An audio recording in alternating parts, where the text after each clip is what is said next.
히브리서 12장 2절부터 3절 말씀입니다. 믿음의 주요 또 온전하게 하시는 이인 예수를 바라보자. 그는 그 앞에 있는 기쁨을 위하여 십자가를 참으사 부끄러움을 개의치 아니하시더니 하나님 보좌 우편에 앉으셨느니라. 너희가 피곤하여 낙심하지 않기 위하여 죄인들이 이같이 자기에게 거역한 일을 참으신 일을 생각하라.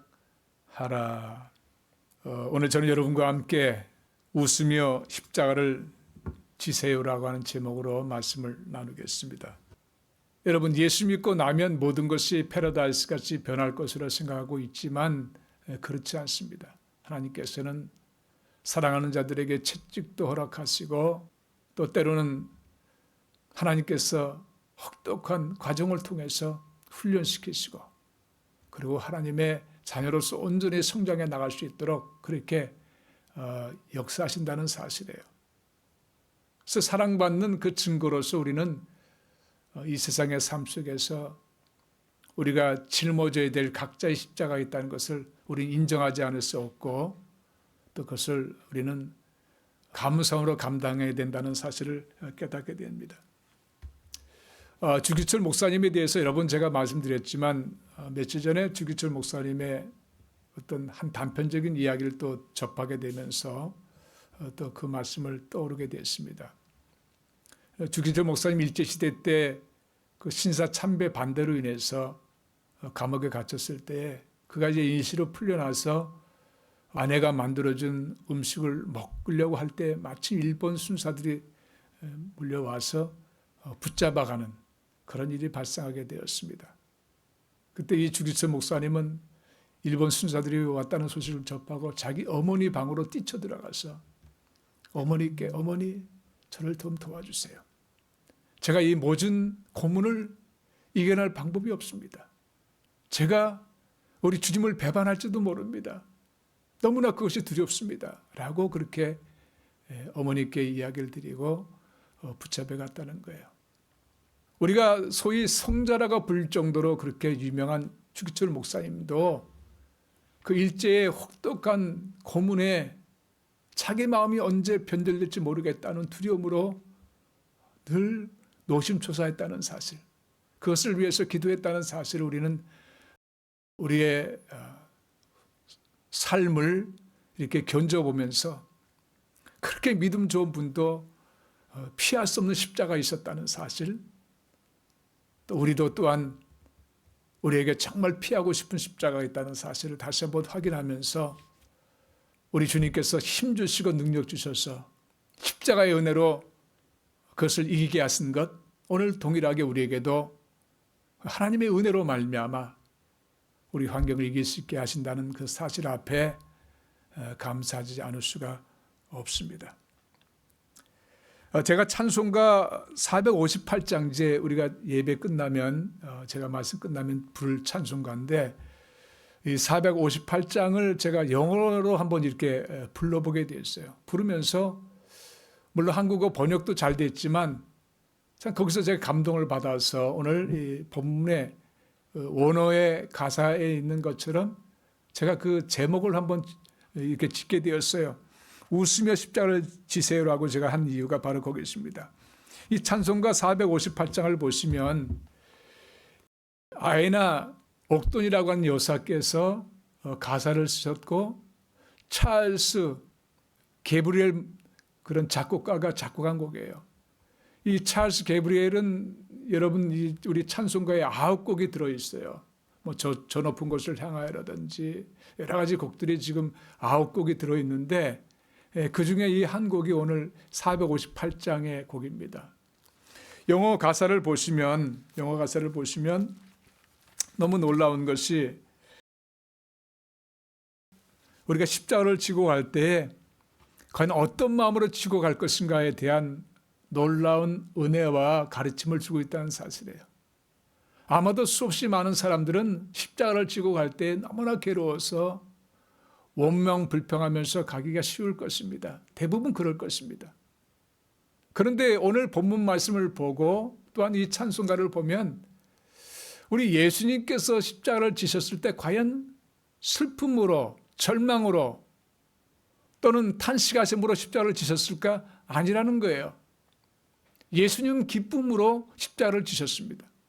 십자가를 지시고 돌아가실 때에 위대한 구원의 역사를 온 인류에게 나타낼 수 있다는 그 사실 앞에 예수님은 외적으로 볼 때는 참 고통스럽고 괴로운 그런 십자가에 달리신 모습이지만 그 내면에 그 영혼은 너무나 기쁨으로 가득 찼다고 저는 분명히 믿습니다. 오늘 이 본문 히브리서 말씀이 그것을 증거하고 있어요.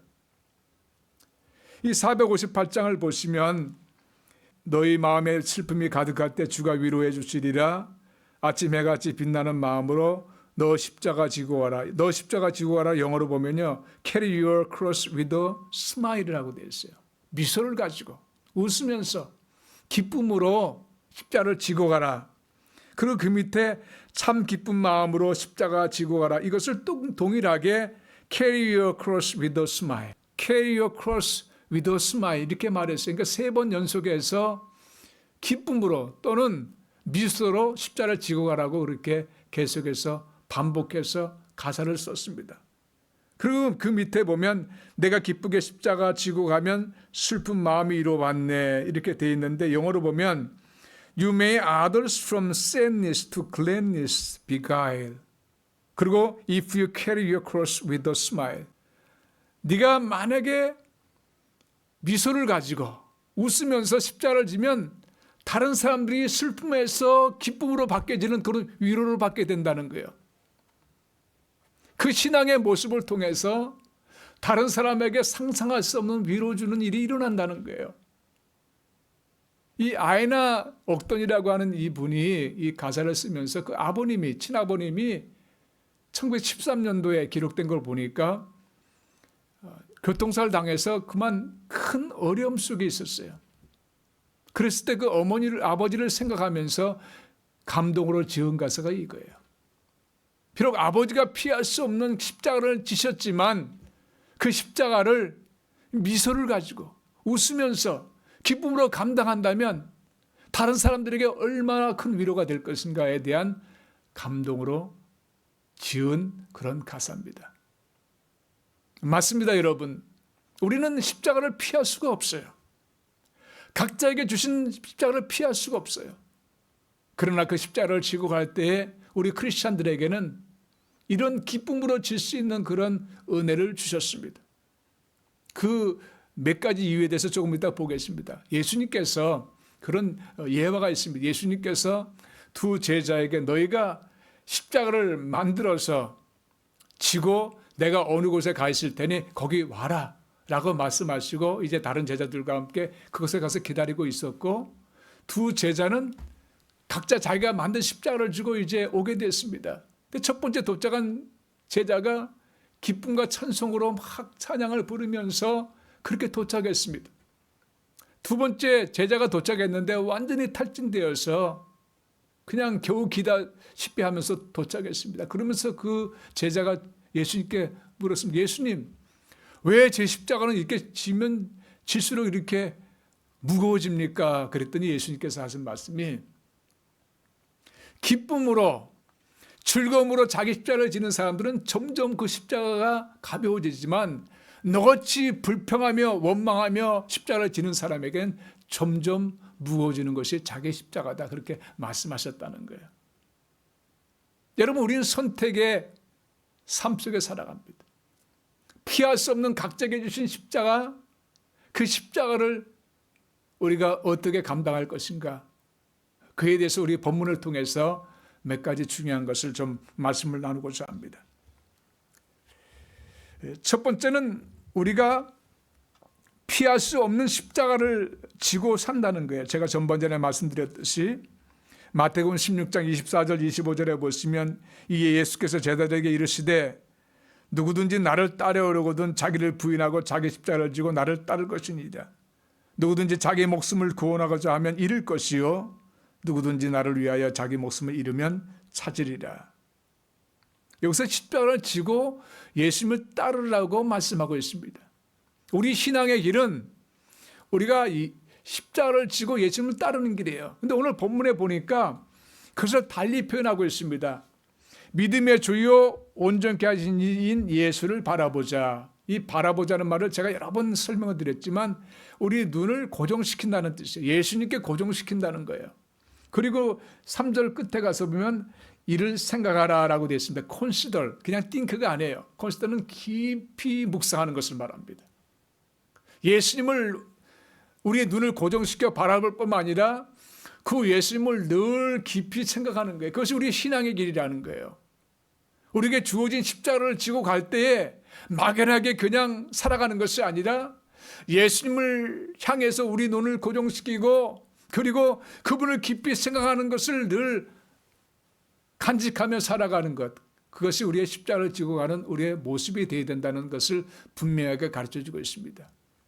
여러분, 이것을 무시해버리고 이것을 우리가 깨닫지 못하고 각자에게 십자가 주어진 것을 걸어간다면, 지고 간다면 그것은 너무나 힘들고 고통스럽고 괴로운 거예요.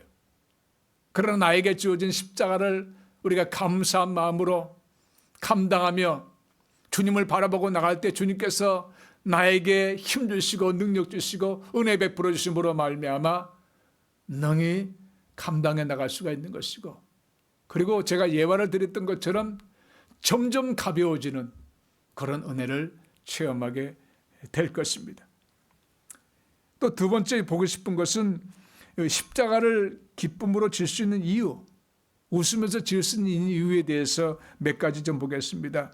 그 첫 번째는 여러분, 주님께서 먼저 가신 길이기 때문에 그래요. 오늘 본문에 보시면 예수님께서 2절에 중반부터 그는 그 앞에 있는 기쁨을 위하여 십자가를 참으사 부끄러움을 개의치 아니하시더니 하나님 우편에 앉으셨느니라. 여기서 십자가를 참으셨다고 했습니다.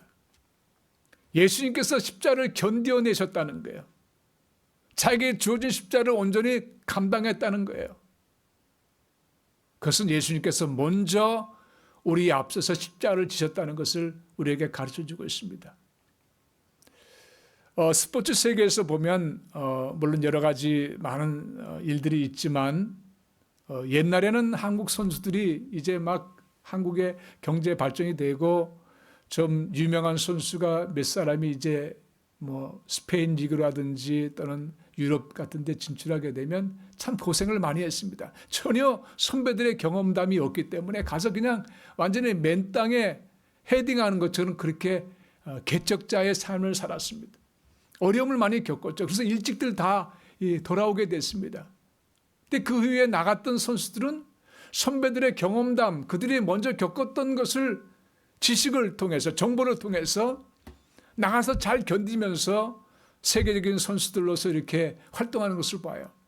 여러분, 요사이 가장 큰, 미국에서 큰 뉴스가 뭔지 아십니까? 바로 한국의 손흥민 선수가 LAFC에 입단한 것입니다. 정말 큰 사건으로 지금 뭐 난리가 났죠.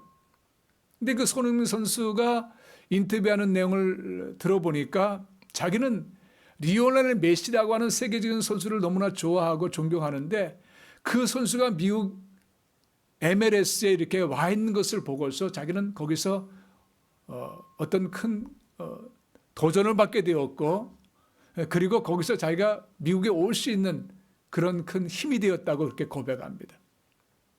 앞서간 사람들 때문에 그 다음을 따라간 사람들이 위로받고 힘을 얻는 거예요.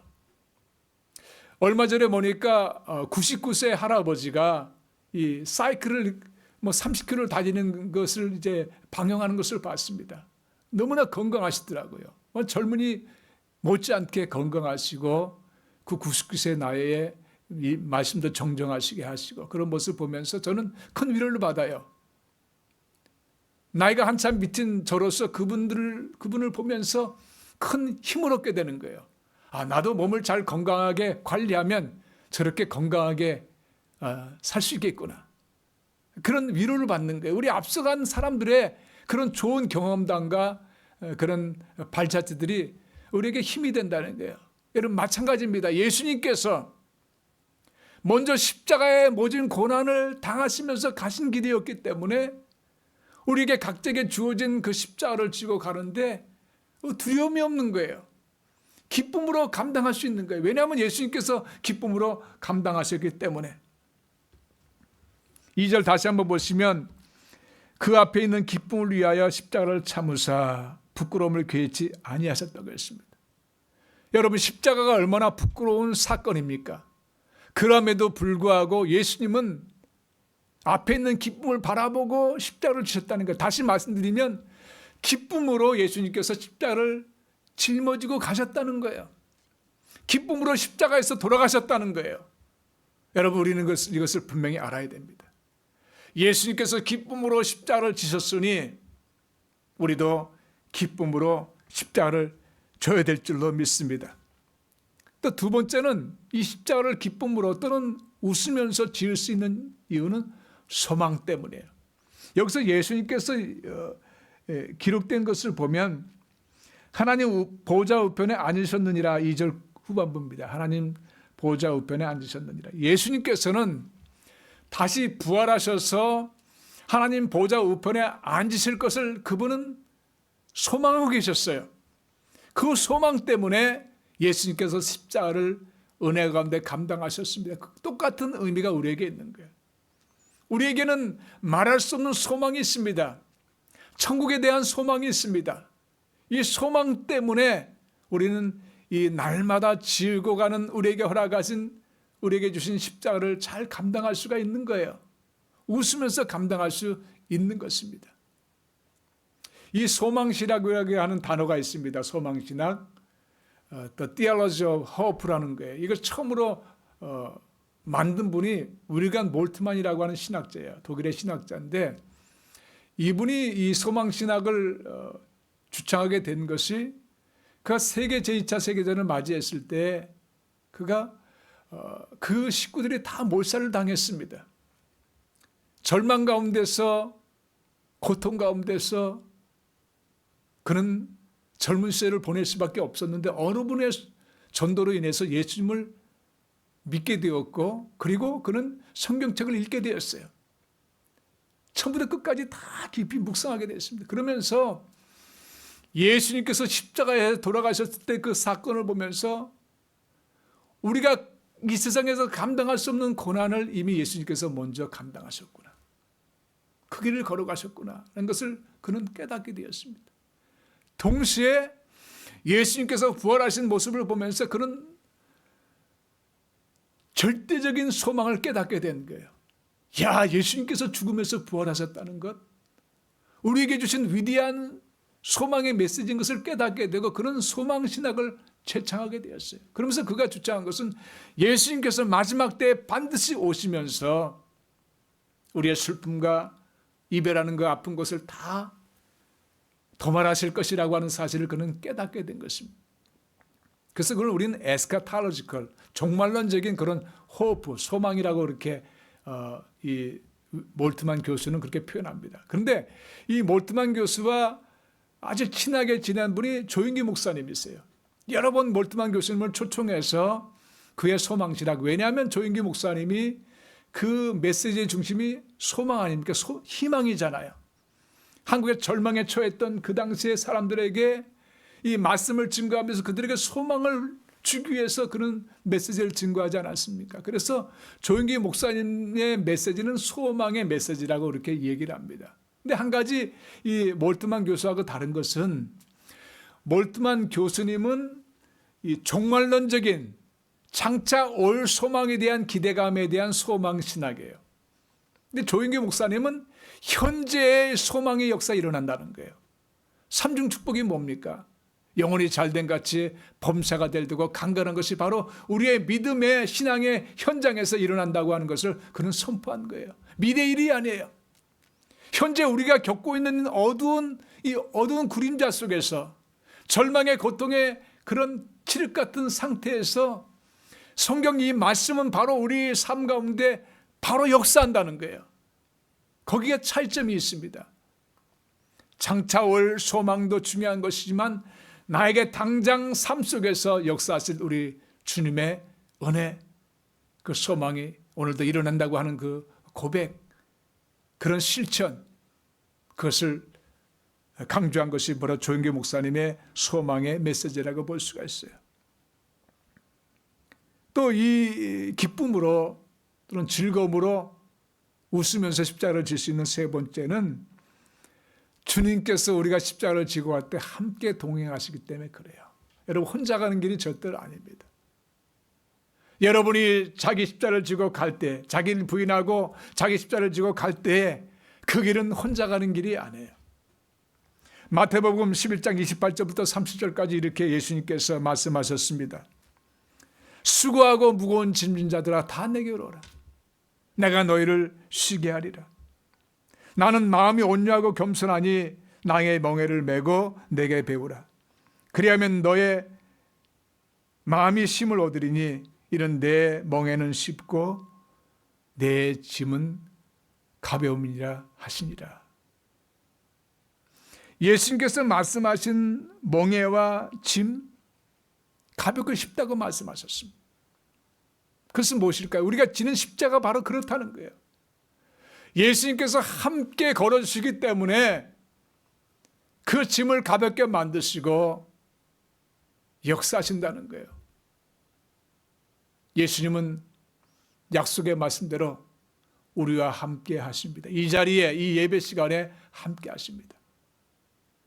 그렇기 때문에 우리가 지고 가는 십자가에 우리 주님께서 함께 하시기 때문에 우린 즐거움으로, 기쁨으로 미소 지으면서 웃으면서 감당할 수가 있어요.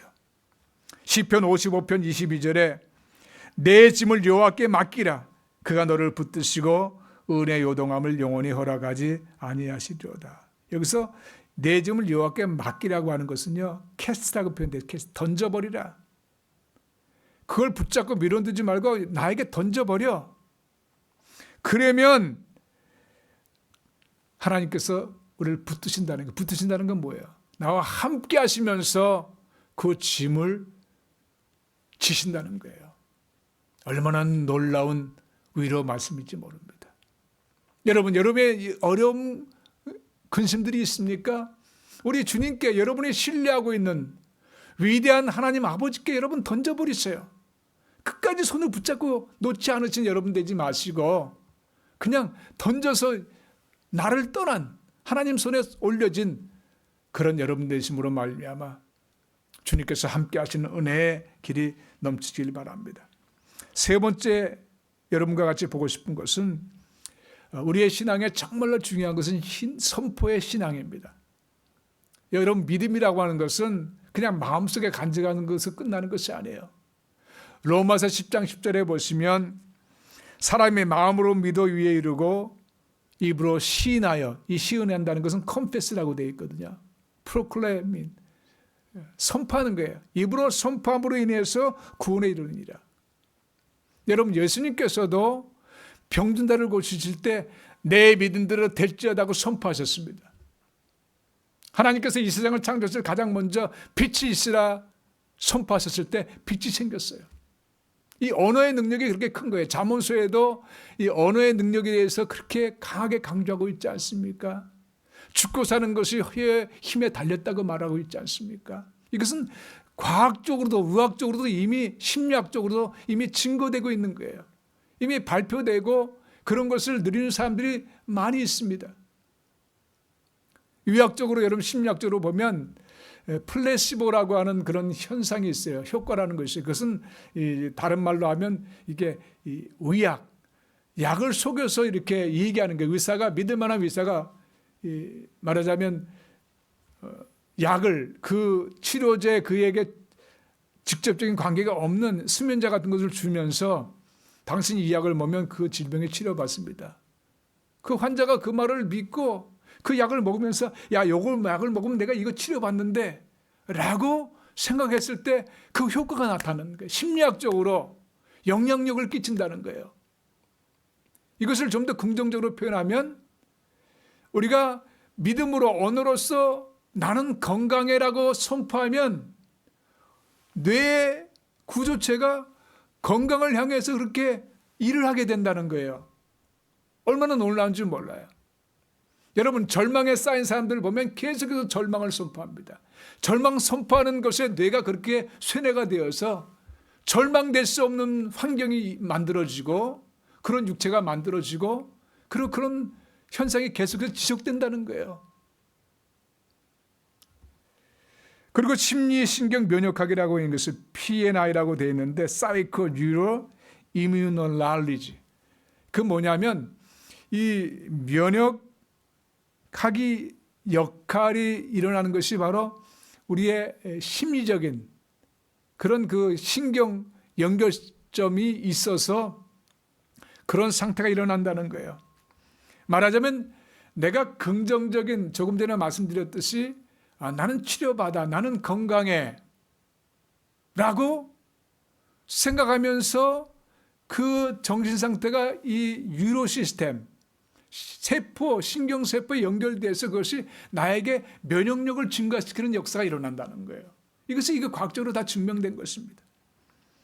또 뉴로플라스틱 효과라는 것이 있는데 계속해서 반복해서 언어로 표현하면 뇌의 구조가 바뀌어진다는 거예요. 그전에 있었던 부정적인 그런 뇌회로가 말하자면 어떤 일을 생각할 때마다 부정적인 생각이 딱 튀어오르잖아요. 의심하는 생각이 튀어오르고 그런 것으로 뇌회로가 만들어져 있던 사람들이 계속해서 긍정적인 믿음의 그런 고백을 하면, 선포를 하면 그것을 인해서 뇌의 그 부정적인 회로들이 긍정적인 회로로 바뀌어진다는 거예요. 여러분 성경으로 돌아와서 하나님의 말씀은 살았고 운동력이 있어 좌우에 낯선 어떤 검보다도 예리하다고 했습니다. 우리가 약속의 말씀을 있는 그대로 선포하고 고백하고 계속해서 입술로 되뇌이면 그것이 우리의 정신과 우리 육체를 변화시키는 그런 역사가 일어난다는 거예요. 또 성령께서 그 말씀을 타고 역사하심으로 인해서 그 약속의 말씀에 감동하심이 사람들을 확 휘어잡게 됩니다. 말씀의 능력이에요. 여러분 이게 설교를 듣다 보면 어느 순간 갑작스럽게 감동이 올 때가 있지 않습니까? 어느 말씀을 듣는 순간 마음에 감동이 확 올 때가 있잖아요. 성령께서 감동시켜주는 거예요. 사도행전 10장에 보시면 고넬로, 백부장 고넬로 가정이 구원받는 사건에 대해서 한 장 전체가 할애된 것을 봐요. 근데 이 베드로가 말씀을 선포했을 때 말씀이 그들에게 임함으로 인해서 성령의 감동하심으로 예수님을 영접하는 대사건이 일어납니다. 여러분 말씀이 선포될 때, 말씀을 우리가 고백할 때 성령께서 함께 하심으로 인해서 우리는 그 말씀이 나의 속에 역사하시는 은혜를 체험하게 돼요. 예를 들어 치료의 말씀을 선포하면 그 말씀이 나에게 역사하기 시작하는 거예요. 저는 지난 2주간 동안 회복의 단계를 겪으면서 늘 외친 말이 그것입니다. 나는 건강해. 그가 채찍에 맞음으로 나는 나음을 얻었어. 다른 것을 저는 고백하지 않았습니다. 치료의 말씀을 고백했고 정상적으로 회복되는 것을 고백했습니다. 그것은 제 심리적인 고백이 아니에요. 말씀을 선포한 거예요. 약속의 말씀을 선포한 거예요. 그러면 그 약속의 말씀이 성령의 감동하심으로 저를 지배하게 되고 제가 변화되게 되고 역사가 일어나게 되는 것입니다. 사랑하는 성도 여러분, 우리에겐 위대한 하나님의 약속의 말씀을 주셨어요. 그 말씀을 여러분의 믿음과 함께 고백함으로 인해서, 선포함으로 인해서 그 약속의 말씀을 그대로 경험하고 열매를 맺는 여러분들 되시길 바랍니다. 말씀 마치겠습니다. 우리에게 피할 수 없는 십자가. 여러분 피할 수 없는 것은 피하지 마세요. 아무리 피해도 그 십자가는 피할 수가 없습니다. 그렇다면 선택은 둘 중에 하나입니다. 과연 절망과 원통함과 불평의 마음으로 질 것인가? 그렇지 않으면 오늘 찬송가 제가 보았듯이 또는 예수님께서 앞에 있는 기쁨을 향해서 십자가를 지셨듯이 우리는 기쁜 마음으로, 즐거운 마음으로 웃으면서, 왜냐하면 예수님께서 먼저 지시고 가신 십자가였고 우리에게 위대한 소망을 주고 계시고 오늘도 함께 하시면서 함께 걷는 십자가의 길이기 때문에 그래서 우리는 즐거움으로 웃으면서 십자가를 질 수 있다는 사실 다시 한번 여러분들 확인하시고 또 그런 믿음으로 매일매일 승리하시는, 그래서 얼굴에 빛나는 은혜가 넘치는 여러분 되시기를 주님의 이름으로 축원드립니다.